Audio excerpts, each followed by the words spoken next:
Welcome to gossips garage. కొండ చుట్టూ కొండంత రాజకీయం. వడ్డీ కాసులవాడి ఖజానా నుంచి కాసుల స్వాహ. ఆ ఇష్యూ తెర మీదకు వచ్చినప్పటి నుంచే రచ్చ. అప్పట్లో పెద్ద దుమారం లేపింది పరకామణి చోరీ ఇష్యూ. ఆ తర్వాత ప్రైవేట్ సెటిల్మెంట్తో చల్లారినట్లే కనిపించినా లేటెస్ట్గా మళ్లీ హాట్ టాపిక్ అవుతోంది. కోర్టు ఆర్డర్స్తో సిట్ దర్యాప్తు స్పీడప్ అయింది. కట్ చేస్తే పరకామణి చోరీపై అప్పుడు ఫిర్యాదు చేసిన వ్యక్తి చనిపోవటం కలకలం రేపుతోంది. ఆరేది ఆత్మహత్య అని భూమన, హత్య అని టీడీపీ రచ్చ చేస్తున్నాయి. పరకామణి ఎపిసోడ్ ఎటు టర్న్ తీసుకుంటోంది? శ్రీవారి హుండీ చోరీ కేసులో వాట్ నెక్స్ట్?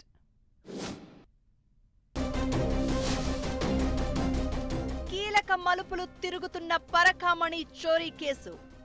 శవమై తేలిన అప్పటి ఫిర్యాదు అధికారి సతీష్ కుమార్.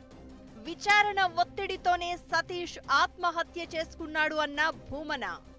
సతీష్ది హత్య, కేసును నీరుగార్చే కుట్ర అంటున్న టీడీపీ.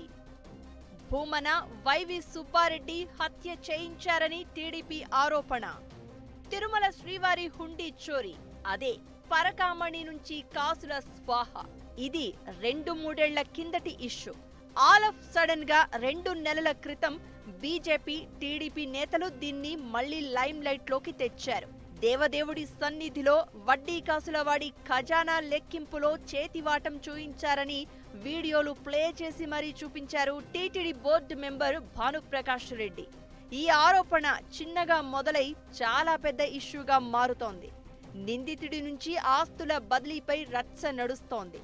లేటెస్ట్ గా మరోసారి హాట్ టాపిక్ అవుతోంది శ్రీవారి పరకామణి ఎపిసోడ్. హైకోర్టు కూడా సీరియస్ అవ్వడం, సిఐడి దర్యాప్తు స్పీడప్ కావడంతో పెద్ద కుదుపునకు దారితీసింది. సరిగ్గా ఇదే టైంలో పరకామణి చోరీ కేసులో మరో బిగ్ ట్విస్ట్ చోటు చేసుకుంది. 2 ఏళ్ల క్రితం జరిగిన హుండీ చోరీ ఘటనను గుర్తించి ఫిర్యాదు చేసిన అప్పటి టీటీడీ విజిలెన్స్ అధికారి సతీష్ కుమార్ శవమై కనిపించడం సంచలనం రేపుతోంది. ఆయన మృతదేహాన్ని తాడిపత్రి దగ్గరలోని రైల్వే ట్రాక్ పై గుర్తించారు. ఓవైపు హైకోర్టు నేరుగా ఈ కేసు విచారణను సమీక్షిస్తూ ఉండగా, సిట్ విచారణకు హాజరయ్యేందుకు వెళ్తున్న సతీష్ కుమార్ చనిపోవడం తీవ్ర కలకలం రేపుతోంది. 2023లో టీటీడీలో సీనియర్ అసిస్టెంట్ గా పనిచేస్తున్న రవికుమార్ పరకామణి లెక్కింపు సమయంలో చోరీకి పాల్పడడాన్ని విజిలెన్స్ అధికారిగా ఉన్న సతీష్ కుమార్ గుర్తించారట.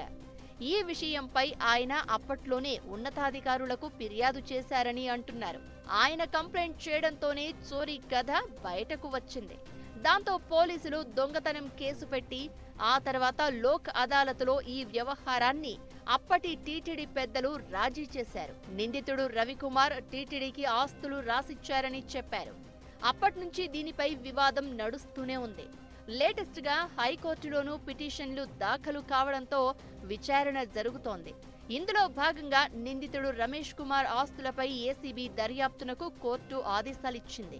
మరోవైపు ప్రస్తుతం గుంతకల్లు రైల్వేలో జీఆర్పీ ఇన్స్పెక్టర్ గా పనిచేస్తున్న సతీష్ కుమార్ను పరకామణి చోరీ కేసులో ఈ నెల 6న సిఐడి విచారించింది. మరోసారి విచారణకు రావాలని సతీష్ కుమార్కు సిఐడి నోటీసులిచ్చింది. పరకామణి చోరీ కేసులో ప్రత్యక్ష సాక్షిగా ఉన్న సతీష్ కుమార్ రెండోసారి సిఐడి డీజీ ముందు హాజరయ్యేందుకు వెళ్తూ ఉండగా ఆయన శవమై తేలారు. ఫస్ట్ టైం విచారణకు హాజరైనప్పుడే సతీష్ కుమార్ సంచలన విషయాలు సిట్కు చెప్పినట్లు ప్రచారం జరుగుతోంది. లోక్ అదాలత్లో ఎందుకు రాజీకి ఒప్పుకున్నావని సతీష్ ను అడిగితే పై అధికారుల ఒత్తిడి వల్లే రాజీకి ఒప్పుకున్నాను అని చెప్పాడట సతీష్. అయితే ఎవరి ఒత్తిడితో రాజీ చేసుకున్నాడో రెండోసారి విచారణలో సతీష్ నుంచి స్టేట్మెంట్ తీసుకోవాలి అనుకున్నారట అధికారులు. కానీ విచారణకు వెళ్లే క్రమంలోనే సతీష్ చనిపోవడం అనుమానాలకు తావిస్తోంది. అయితే టీటీడీ మాజీ విజిలెన్స్ ఆఫీసర్ సతీష్ కుమార్ మృతికి సిట్ వేధింపులే కారణమని టీటీడీ మాజీ చైర్మన్, వైసీపీ నేత భూమన కరుణాకర్ రెడ్డి ఆరోపించారు. ప్రభుత్వ ఒత్తిడి, బెదిరింపులే సతీష్ ఆత్మహత్యకు దారి తీశాయని, విచారణ పేరుతో తీవ్రంగా వేధించారని అంటున్నారు. టీడీపీ నేతలు మాత్రం భూమన కరుణాకర్ రెడ్డి, వైవి సుబ్బారెడ్డి కలిసి సతీష్ ను అత్యంత కిరాతకంగా హత్య చేయించారని ఆరోపిస్తున్నారు.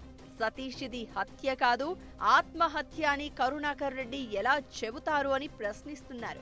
రెండోసారి విచారణకు వెళ్తూ ఉండడంతో భయం పట్టుకునే సతీష్ ని హత్య చేయించారు అనేది టీడీపీ నేతల ఎలిగేషన్. మరోవైపు సతీష్ ను ఎవరో హత్య చేశారని అనుమానిస్తున్నారు పోలీసులు. అతని తల, మెడపై గాయాలు ఉన్నాయని ప్రాథమికంగా మర్డర్ గానే భావిస్తున్నారు. పూర్తిస్థాయి దర్యాప్తు నడుస్తోంది. త్వరలోనే సతీష్ది ఆత్మహత్య, హత్య, సాధారణ మరణమా అనేది క్లారిటీ రానుంది. పరకామణి కేసు కీలక స్టేజిలో ఉన్న సమయంలో సతీష్ శవమై తేలడంతో ఇష్యూ కలకలం రేపుతోంది.